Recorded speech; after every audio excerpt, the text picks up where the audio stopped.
Assalamu alaikum wa rahmatullahi wa barakatuh. To some of you and peace out to the rest of you.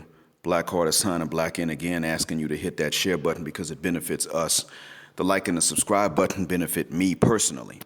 And I want to give a lot of thanks to my subscribers for this reason.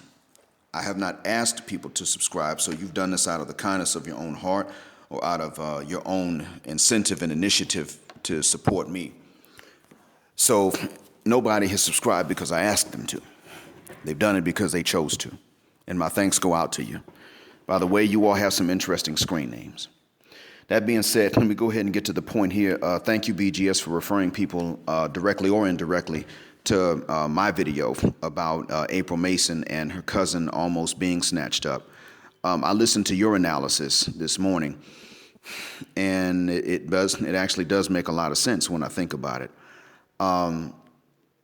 It does. It appears that more than likely what wound up happening was that somebody was after her specifically, and if her cousin is like Miss Mason said, then that would not explain why they were after her, so chances are it was mistaken identity.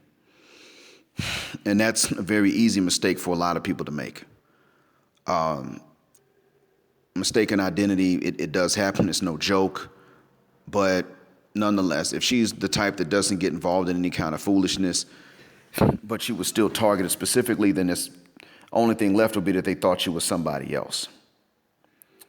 Now, I understand that many would say, well, she probably did something to somebody and they meant to go after her. There's a possibility, I don't know her, but if she's not that type and she still got targeted, then that leaves mistaken identity. And I'm trying to be fair and give the benefit of the doubt because we don't know April Mason personally. We know her through YouTube. I just found out about her, and we don't know her cousin. We just don't. So this being said, one of the things I wanted to point out again, if I may, is that whenever a young man grows up in the West, he's going to get certain messages. And another thing I needed to talk about today it was two things. And this is still regarding or it's relevant to what April Mason's cousin is going through.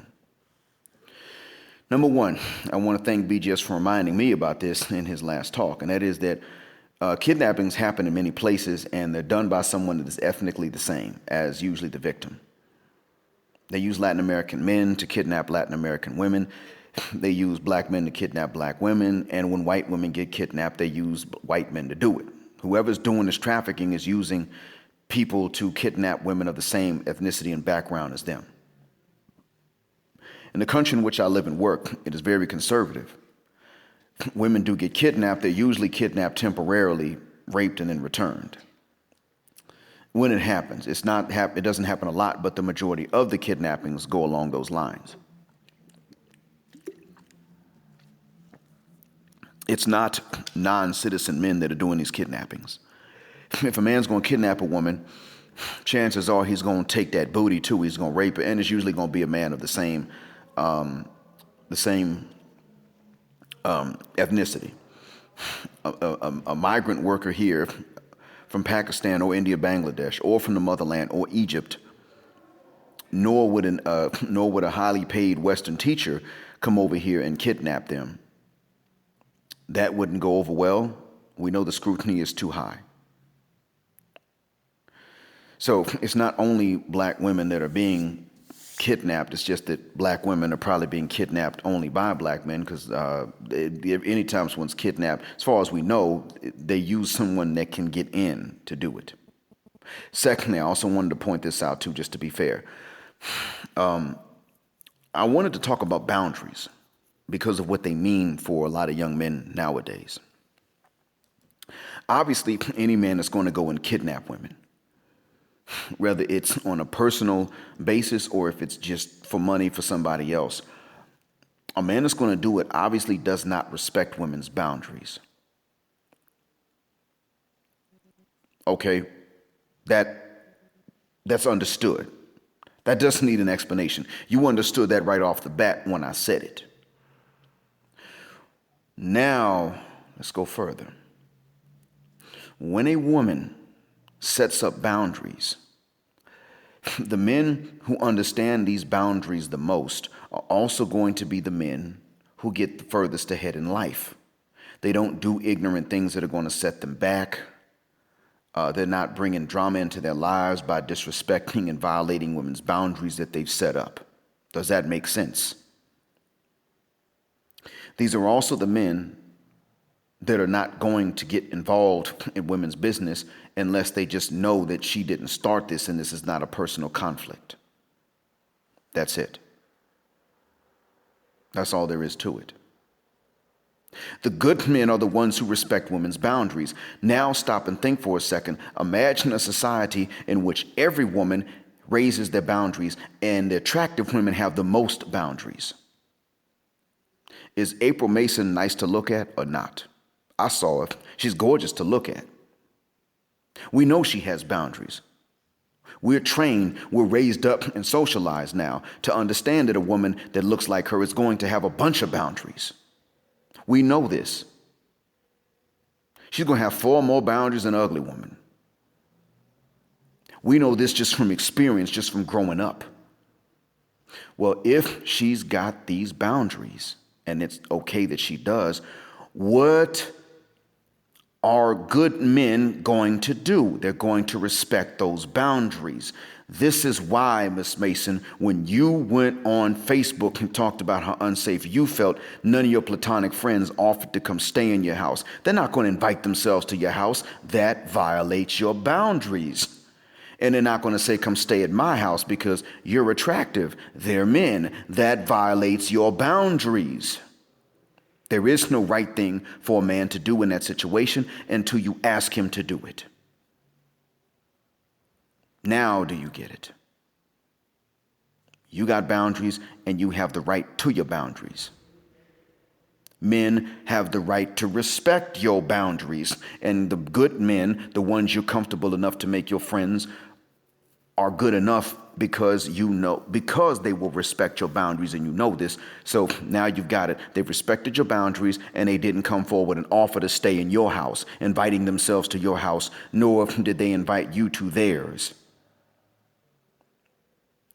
There you go. Independence has its price, and we all got to pay its tax if we're independent. Ms. Mason, I know this because these boundaries that were raised up for other men were even more severe when it came to me. The boundaries that attractive black women especially raised up for other black men to follow were less severe, and they were more permissive than the boundaries that were raised up for me to follow because I don't look like the rest of us. And that's okay. If sisters are going to discriminate, I don't mind them discriminating based on whiteness and the proximity to it for their own security and safety. But I came to realize, Miss Mason, and you got to realize this too, and I'm going to explain this now. You also have to understand, every black man knows about the Jason Roger Pope situation, DJ Kid. Everyone knows about it. So black men have understood that there are these boundaries they got to respect. Even women that are skanks got boundaries for them. But Jason Roger Pope had so few boundaries raised up in front of him that he was able to amass a body count of 693 that we know of. Where were the boundaries? They weren't raised up for him, but they're raised up for black men. They're raised up for black men, especially if you're really pale and you're a black man. They're raised up for you. You don't scare nobody, so you got to deal with more boundaries. So the boundaries that were raised up for these other men were still fairly. Now, if these other men were not necessarily just too pale, but they were just responsible and good guys, these boundaries were still raised up for them. Do you understand where this is going? You got what you wanted. Mrs. Mason. The men respected your boundaries. They had to. There you go. They respected your boundaries. That means nobody's offering to come and stay with you and grant you protection. They know that they need to stay the hell away and not bother you. This is understood. Therefore, they stayed the hell away and they didn't bother you. They better not. Great. I wish, of course, I always do, that it could be different. But every day it's the same thing.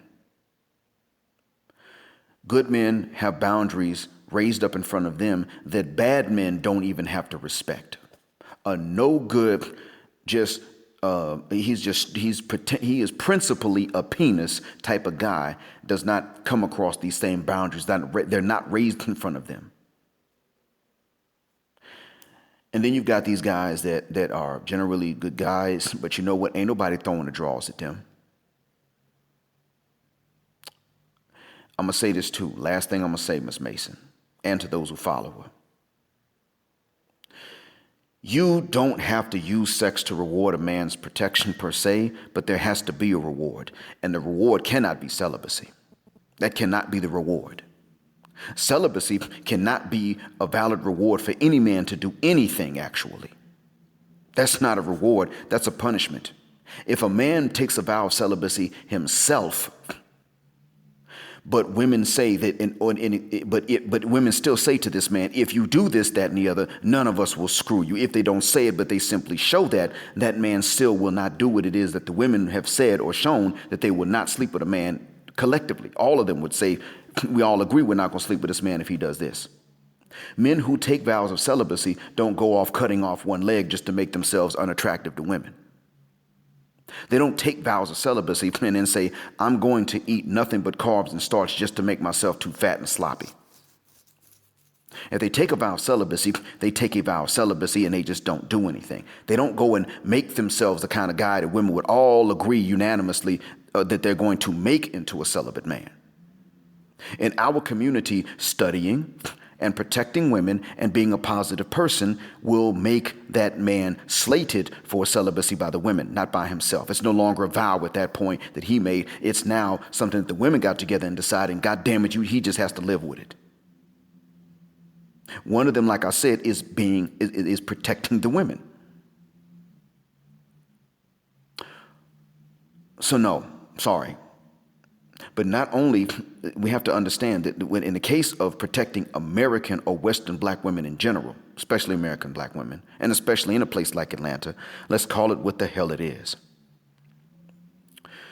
In a case like that, if a man is hotep and he's uplifting the black woman, he's celibate. I know this for a fact. In most cases. He's certainly more celibate or closer to it than the men that say these bitches ain't shit and then run through a bunch of women. That's why Future got all these babies and all these baby mamas. It ain't just Future's money. That's not all it is, because you got guys that don't have Future's money, but they take on this attitude. I was with them in college. These dudes, they got babies they don't even know about. You got guys that uplift these women, and what happens? They go years and they're by themselves. They don't simply say, I'm not going to go out here and just slang dick to everybody. If they change their minds, they still would not be allowed to do that. They don't have the incentive to protect the women, because not only can they not get a sandwich out of the deal, let alone anything else, but because of that, they then get pegged as the guy who should be celibate. That's what's happening.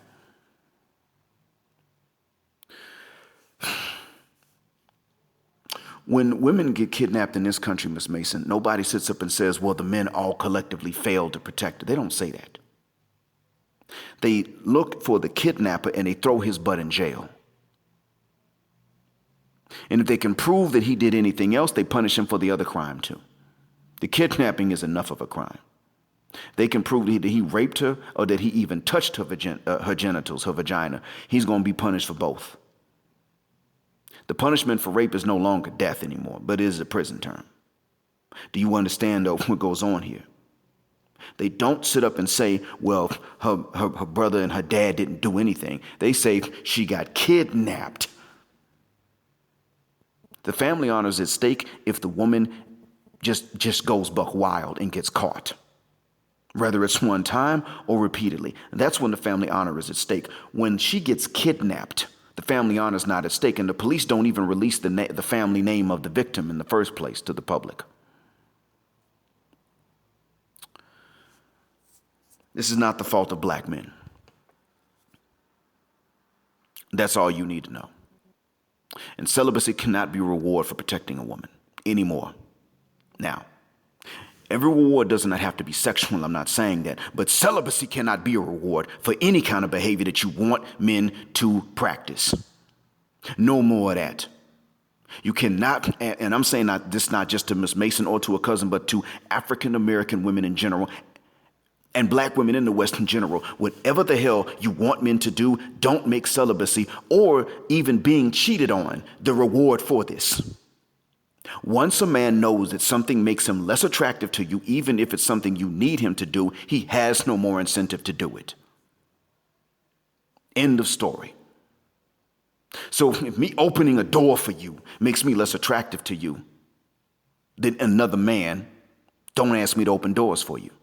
Don't say a goddamn thing about it when I don't do it. Not just me, any other man. I'm off the market anyway. But what do I tell my son? I know what to tell my daughters. Don't screw up. In a summary, in a nutshell, I don't know what to tell my son. All I can tell my son is you're just going to have to stay away from them, especially Western women. Get a skill, get your paper up, save, and bounce, and then come over here, stay with me. You and I will scout out properties in the tropics somewhere, and we'll find you a wife there. That's the only thing I know to tell my son. What happens if you collectively, you the Western woman, go and ruin some of these tropical places where the women still have some appreciation of men that try to do what they're supposed to do, and you ruin it with your feminism? Then what? I have nothing I can tell my son. I'm done. Thanks for being patient. I hope that one day what I've said is no longer true. In the meantime, I hope it's a benefit until the day that it is false. Assalamu alaikum. Black Heart signing, black out.